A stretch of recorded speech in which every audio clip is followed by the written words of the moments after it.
and thank you so much for joining me. Today I'm just going to be doing a somewhat show and tell on my dining room plant cabinet. So this was inherited to me by my neighbors, who I often speak about as far as gardening goes. So their niece gave me this along with some other beautiful things, and I just wanted to share what exactly I have in my storage cabinet. And right there is what I'm talking about. So it's not much, it shouldn't take long at all. I do have something in another tote that I'd like to share with you. And hopefully this will inspire other planty people to show what they keep in their plant cabinet. All right, let's get started. Thought we'd start off with something easy, and that would be my little pot of supplies. So first up is my moisture meter. I always like to have that handy. And my zip ties. My scissors, pruners. And right here is just a wire cutter that I use when I want to try to make a trellis. Right here is nothing special. Sometimes I will use that to go over my cactus or my succulents to get them nice and clean. And a little screwdriver that I will heat to make holes in a Tupperware container or anything thrifted that I want to put some holes in. And I have, which I didn't realize, I just have 2 of these. I'm going to have to order some more of these. I really like them. And you would use these to keep your plants in place. Okay, so that's what's in my pot. Let me move that over out of the way. I also keep a bottle of neem oil handy. And my insecticidal soap.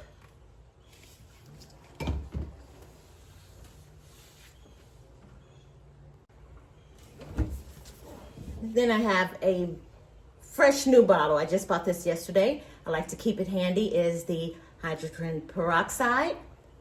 I'll keep that handy just in case I have to soak some roots. And I always make sure that I do dilute it. I never just put it in straight from the bottle. So I will use this to soak the roots. Okay, and then here's my little tote. Hope you can take a look at that down there. Okay.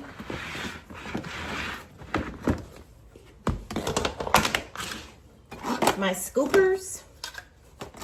I always like to make sure they're all set and ready when I need them. Little scoop there.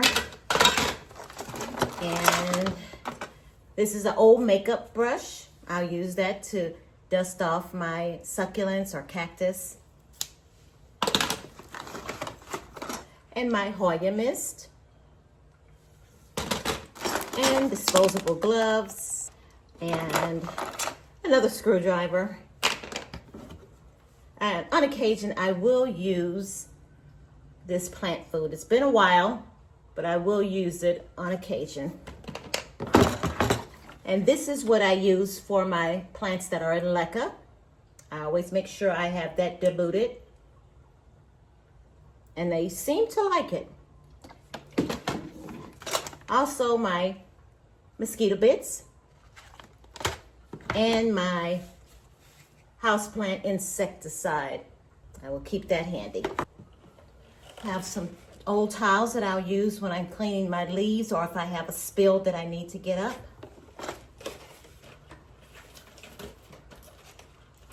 And I did just want to share this. I bought this yesterday when I picked up my hydrogen peroxide. This is from Walmart.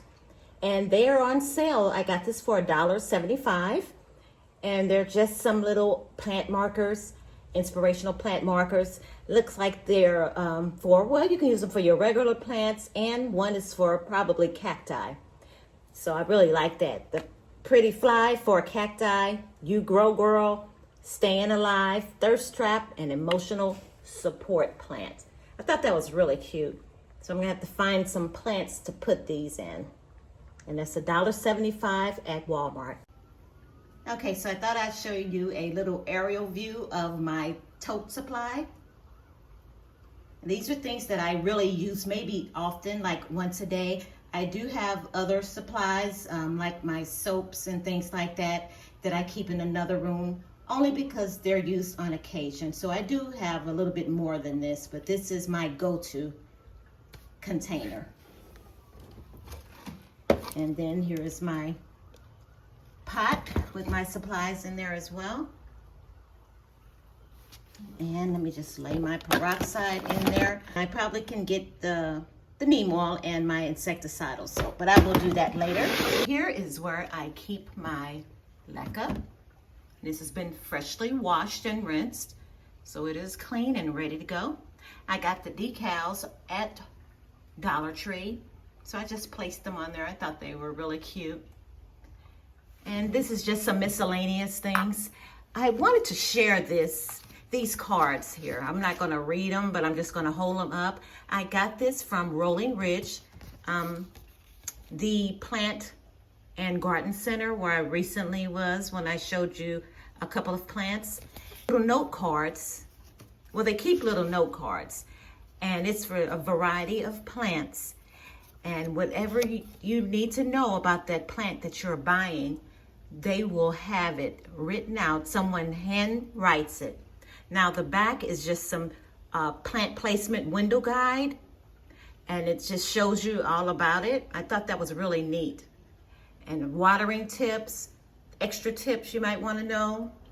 And then when you flip it around, say for instance you buy a ficus and you will see toxic to plants. Then they'll tell you the water schedule. Looks like 3 times a week they suggest. The light, bright indirect light, and then just some general notes. Allow the topsoil 2 inches to dry out.